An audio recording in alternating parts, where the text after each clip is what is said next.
দশকের পর দশক ধরে নিষেধাজ্ঞা, অর্থনৈতিক চাপ এবং আন্তর্জাতিক একঘরে করে রাখার চেষ্টা।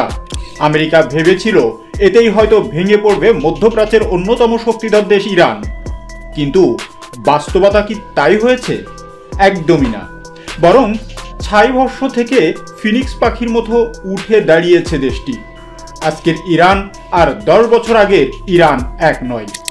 পেন্টাগনের গোপন ফাইল কিংবা CIA এর রিপোর্ট, সব জায়গাতেই এখন একটাই নাম আতঙ্কের কারণ হয়ে দাঁড়িয়েছে, আর তা হলো ইরানের রহস্যময় প্রযুক্তি।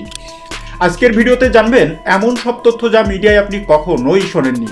ইরানের সেই ভীতকর রহস্যময় প্রযুক্তি সম্পর্কে জানতে ভিডিওটি শেষ পর্যন্ত দেখুন, কারণ শেষেই লুকিয়ে আছে আসল রহস্য।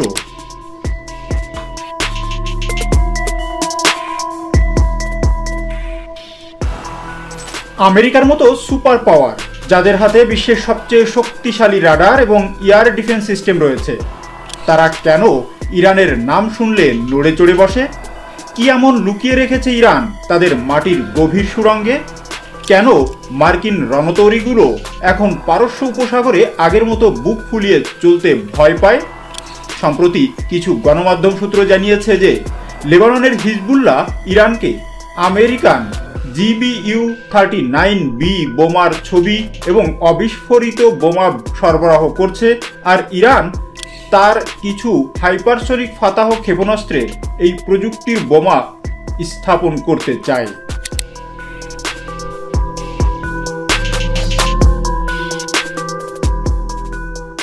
ইয়েমেনি আনসারুল্লাহ আন্দোলনের সাথে যুক্ত আল মাসিরাহ নেটওয়ার্ক সম্প্রতি রিপোর্ট করেছে, গত মাসে ইসরায়েল কর্তৃপক্ষ লেবাননের হিজবুল্লাহর একজন সিনিয়র সদস্য হাইথাম আল তাবাইবাতের ব্যর্থ হত্যা চেষ্টা চালায় আমেরিকা। কিন্তু আমেরিকান ছোট ব্যাসের একটি GBU-39B স্মার্ট বোমা, যা বিস্ফোরিত হয়নি, তার তাৎক্ষণিকভাবে ছবি তুলে সেটাকে নিষ্ক্রিয় করা হয় এবং এর গুরুত্বপূর্ণ ইলেকট্রনিক যন্ত্রাংশ হিজবুল্লাহর নিরাপত্তা ইউনিট ইরানে পাঠায়। এই ঘটনা ওয়াশিংটনকে প্রচণ্ড ক্ষুব্ধ করেছে এবং তারা লেবানন থেকে বোমার ধ্বংসাবশেষ ফেরত দেওয়ার দাবি জানিয়েছে। গত জুনে মার্কিন যুক্তরাষ্ট্র ইরানের একটি পারমাণবিক স্থাপনায় আক্রমণ চালায় এবং 13 টন ওজনের ভারী পাথর ভাঙ্গা বোমা GBU-57 ব্যবহার করে, যা বোমার মা হিসাবে পরিচিত। এই বোমাগুলির মধ্যে একটি ব্যর্থ হয় এবং ইরানের প্রতিরক্ষা মন্ত্রণালয়ের বিশেষজ্ঞদের হাতে পড়ে। এটি নিশ্চিত করা হয়েছে যে তেহরান 13 টনের এই বিশাল বোমার হুবহু তৈরি করতে সক্ষম হয়েছে। যদিও ইরান GBU-57 ভারী বোমার অনুরূপ বোমা তৈরি করেছে, কিন্তু তা 13 টন ওজন ব্যবহারের মধ্যে সীমিত রেখেছে। তবে হিজবুল্লাহের পাঠানো প্রায় 100 কিলোগ্রাম ওজনের হালকা GBU-39B বোমা পাওয়া ইরানের ক্ষেপণাস্ত্র সক্ষমতাকে আরও শক্তিশালী করার জন্য খুবই গুরুত্বপূর্ণ।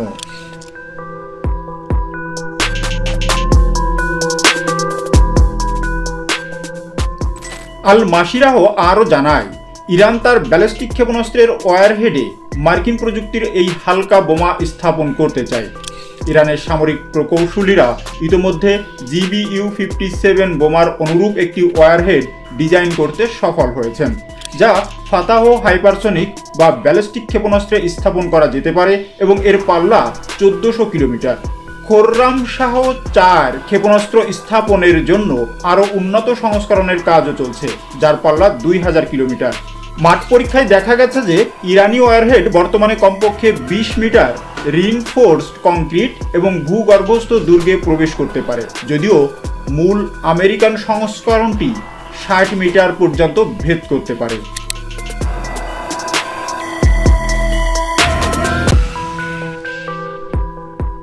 1979 সালের বিপ্লবের পর থেকে আমেরিকা ইরানের উপর একের পর এক নিষেধাজ্ঞা জারি করে। উদ্দেশ্য ছিল ইরান যেন কোনো আধুনিক অস্ত্র কিনতে না পারে। কিন্তু এই নিষেধাজ্ঞাই ইরানের জন্য শাপে বর হয়েছে। তারা বিদেশ থেকে অস্ত্র কেনার আশা ছেড়ে দিয়ে নিজেরা অস্ত্র তৈরিতে মনোযোগ দেয়। আমেরিকা যা কল্পনাও করতে পারেনি, ইরান তাই করে দেখিয়েছে। তারা আমেরিকার নামি দামি সব ড্রোন এবং মিসাইল প্রযুক্তি হ্যাক করেছে। সেগুলোকে অক্ষত অবস্থায় নামিয়ে এনেছে এবং রিভার্স ইঞ্জিনিয়ারিং বা প্রযুক্তি নকল করে তার চেয়েও উন্নত সংস্করণ তৈরি করেছে। আজ ইরান নিজস্ব প্রযুক্তিতে স্বয়ংসম্পূর্ণ, আর এই যাত্রায় তাদের ত্রুপের তাস হলো তাদের ড্রোন টেকনোলজি। আমেরিকার মাথা ব্যথার প্রধান কারণ এখন ইরানের তৈরি শাহেদ 136 বা কামকাজে ড্রোন। এগুলোকে বলা হয় সুইসাইড ড্রোন। কেন জানেন? কারণ এগুলো অত্যন্ত কম খরচে তৈরি, কিন্তু এর ধ্বংসাত্মক ক্ষমতা মারাত্মক।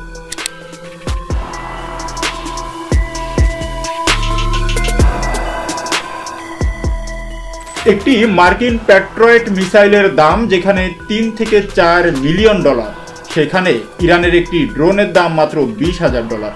অর্থাৎ আমেরিকা যদি ইরানের ঝাঁক ড্রোনকে আটকাতে চায় তবে তাদের বিলিয়ন ডলার খরচ করতে হবে, যা অর্থনৈতিকভাবে আমেরিকার জন্য এক বিশাল ধাক্কা। এই ড্রোনগুলো রাডারে খুব সহজে ধরা পড়ে না, কারণ এগুলো খুব নিচু দিয়ে উড়ে গিয়ে লক্ষ্যবস্তুতে আঘাত হানে।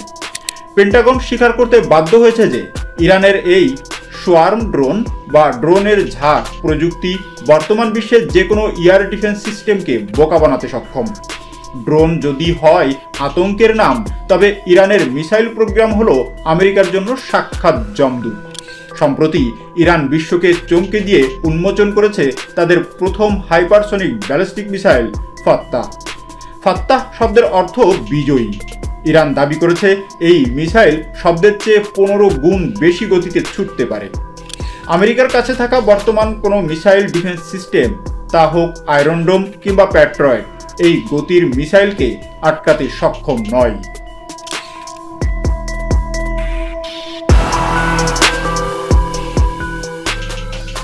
যুদ্ধ এখন আর শুধু বন্দুক আর গোলার মধ্যে সীমাবদ্ধ নেই। যুদ্ধ এখন অদৃশ্য, আর এই অদৃশ্য যুদ্ধেও ইরান আমেরিকাকে টেক্কা দিচ্ছে। মনে আছে 2011 সালের কথা? আমেরিকার অত্যন্ত গোপনীয় এবং আধুনিক ড্রোন RQ-170 ইরান অক্ষত অবস্থায় নামিয়ে এনেছিল। আমেরিকা প্রথমে বিশ্বাসই করতে চায়নি যে তাদের এনক্রিপ্টেড সিগন্যাল হ্যাক করা সম্ভব, কিন্তু ইরান তাদের জিপিএস সুইপিং প্রযুক্তির মাধ্যমে ড্রোনটিকে বোকা বানিয়ে নিজেদের ঘাঁটিতে ল্যান্ড করায়। এই ঘটনাটি ছিল আমেরিকার প্রযুক্তিগত অহংকারের উপর সবচেয়ে বড় আঘাত। বর্তমানে ইরানের সাইবার আর্মি বিশ্বের অন্যতম শক্তিশালী হ্যাকিং গ্রুপ হিসাবে পরিচিত। তারা আমেরিকার বিদ্যুৎ ব্যবস্থা, ব্যাংকিং সিস্টেম, এমনকি সামরিক নেটওয়ার্ক হ্যাক করার সক্ষমতা রাখে বলে ধারণা করা হয়। ইরানের নৌবাহিনী আমেরিকার মতো বিশাল সব এয়ারক্রাফট ক্যারিয়ার বানায়নি। তারা বেছে নিয়েছে অ্যাসিমেট্রিক ওয়ারফেয়ার বা অসম যুদ্ধের কৌশল। পারস্য উপসাগরে তারা হাজার হাজার ছোট ছোট স্পিডবোট মোতায়েন করেছে, যেগুলোতে অ্যান্টিশিপ মিসাইল এবং টর্পেডো বসানো আছে।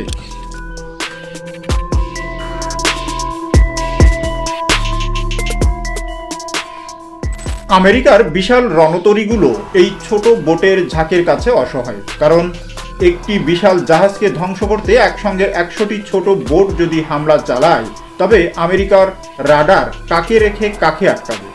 এই কৌশলটি হরমুজ প্রণালীতে আমেরিকার আধিপত্যকে চ্যালেঞ্জ জানাচ্ছে। সব মিলিয়ে পরিস্থিতি এখন আর আগের মতো নেই।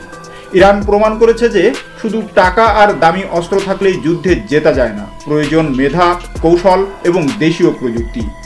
আমেরিকার নিষেধাজ্ঞা ইরানকে দুর্বল করার বদলে বরং আত্মনির্ভরশীল এবং ভয়ঙ্কর করে তুলেছে। ইরানের এই রহস্যময় প্রযুক্তি কি ভবিষ্যতে তৃতীয় বিশ্বযুদ্ধের মোড় ঘুরিয়ে দিতে পারে, নাকি আমেরিকা এর পাল্টা কোনো ব্যবস্থা নেবে? আপনাদের মূল্যবান মতামত কমেন্টসে করে অবশ্যই জানাবেন। আমাদের চ্যানেলটি সাবস্ক্রাইব করুন এবং এই ধরনের আরও গভীর বিশ্লেষণমূলক ভিডিও পাওয়ার জন্য আমাদের চ্যানেলটি সাবস্ক্রাইব করে বেল আইকনটি প্রেস করতে ভুলবেন না। খুব শীঘ্রই দেখা হবে নতুন কোনো আপডেটেড বিষয় নিয়ে। ধন্যবাদ।